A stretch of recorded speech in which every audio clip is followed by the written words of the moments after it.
Assalamualaikum semuanya, perkenalkan saya Sri Wulandari dari Program Studi Pendidikan Masyarakat Fakultas Ilmu Pendidikan Universitas Pendidikan Indonesia.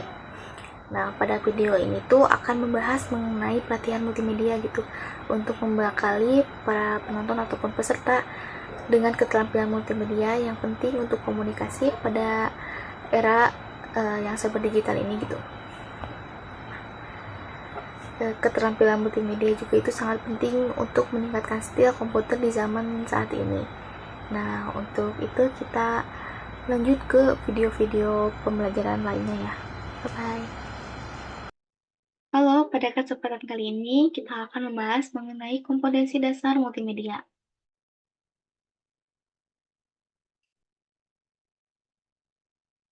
Nah, dengan menguasai kemampuan multimedia ini merupakan kemampuan yang sangat penting pada era saat ini, khususnya pada era yang serba digital gitu ya. Multimedia itu mencakup berbagai elemen seperti teks, gambar, audio, video, dan animasi yang terintegrasi menjadi satu kesatuan. Mulai dari mengolah gambar, audio, dan video dengan sangat baik hingga memahami prinsip-prinsip desain yang solid. Dengan memahami komponen dasar ini dapat menjadi siap sebagai ahli yang dapat mengelola multimedia. Nah, pada kesempatan kali ini tuh secara rinci akan membahas mengenai pemahaman-pemahaman penting dalam multimedia gitu.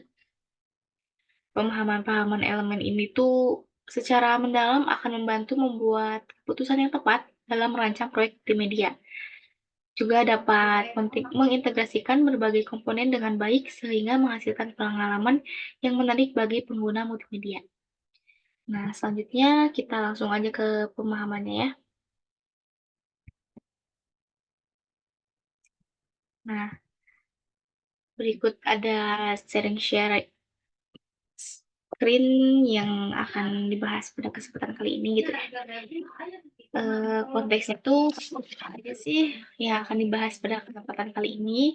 Yang pertama itu ada introduction atau pengenalan awal, ada komponen dasar, ada perangkat, dan juga ada prinsip multimedia.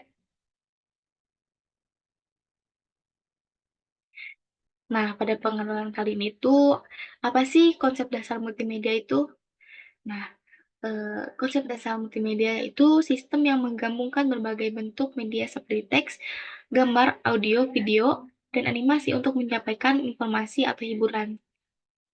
Lalu pentingnya multimedia di era digital ini yaitu untuk komunikasi yang lebih efektif gitu, peningkatan keterlibatan audiens, dan penyampaian informasi yang lebih menarik. Nah, jadi multimedia itu suatu kesatuan yang berisi sebagai teks, gambar, audio, video, dan juga animasi untuk menyampaikan informasi tertentu yang kita coba sampaikan ke masyarakat luas gitu. Tapi dengan cara multimedia gitu. Selanjutnya terdapat komponen-komponen dasar yang ada di multimedia. Yang pertama itu ada teks. Teks itu apa sih? Teks itu informasi dalam bentuk tulisan gitu. Jadi dalam multimedia itu cara kita menyampaikannya itu bisa melalui teks. Teksnya itu berisi informasi-informasi dalam bentuk tulisan yang akan disampaikan kepada audiens gitu. Selanjutnya ada gambar yang berisi foto, ilustrasi atau grafik. Nah, si gambarnya itu tuh dapat menyesuaikan dengan keinginan dan juga tujuan yang akan kita capai. Ada audio juga, yaitu suara, musik, ataupun narasi. Nah, audio ini tuh dapat menjadi pendukung untuk kita membuat multimedia.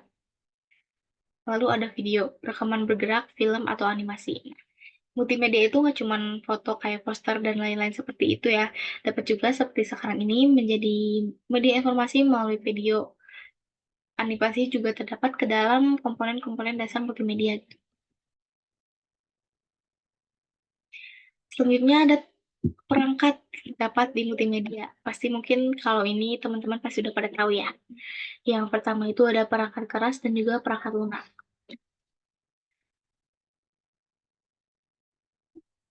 Nah, sekarang itu masuk ke prinsip desain multimedia gitu.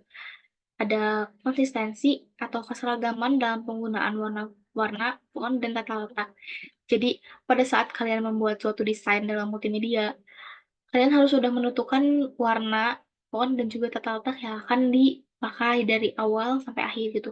Nggak bisa kalian kayak waktu awal fontnya Calibri, tiba-tiba di tengah-tengah desain ada Times New Roman. Itu tuh jadi tidak nyambung dan juga lebih tidak enak dilihat daripada penggunaan warna, font, dan juga tata letak yang sama pada awal hingga akhir. Kontras. Jadi ada perbedaan yang mencolok antara elemen untuk menarik perhatian. Nah, jadi apa yang mau disampaikan dengan elemen-elemen itu tuh harus menarik gitu. Jadi bukan hanya tersampaikan kepada audiens apa yang akan kita coba sampaikan, tetapi menarik dan juga dapat menambah minat audiens terhadap apa yang kita kerjakan. Selanjutnya ada keseimbangan, yaitu distribusi visual yang merata dari elemen-elemen di seluruh desain. Lalu ada kesatuan atau keterikatan semua elemen dalam desain untuk menciptakan harmoni. Nggak cuma bagus dan menarik aja gitu untuk membuat desain multimedia ini gitu. Jadi kalian harus membuat desain itu yang kalau dilihat dalam secara harmoni kesatuan tuh sangat nyambung dan sangat enak dilihat gitu. Nggak yang ini desainnya tentang langit, yang ini desainnya tentang laut atau musik sebagainya gitu. Lalu ada kesederhanaan, yaitu penggunaan elemen yang minimalis untuk memudahkan pemahaman. Nah, jadi gak harus yang sulit-sulit banget, kayak misalkan pengen yang udah kayak pro banget, gak usah gitu ya. Kalian bisa dengan membuat informasinya jelas, desainnya yang sederhana tetapi bagus gitu, enggak yang buat sakit mata dan lain-lain gitu. Sebenarnya sederhana aja gitu untuk multimedia ini. Nah, mungkin cukup sekian untuk pemahaman materi mengenai kompetensi dasar multimedia gitu. Nah, apabila terdapat teman-teman yang masih belum paham dan juga masih ada yang ingin ditanyakan, tanyakan di kolom komentar ataupun nanti di grup chat yang sudah disediakan itu. Terima kasih. Sampai berjumpa kembali.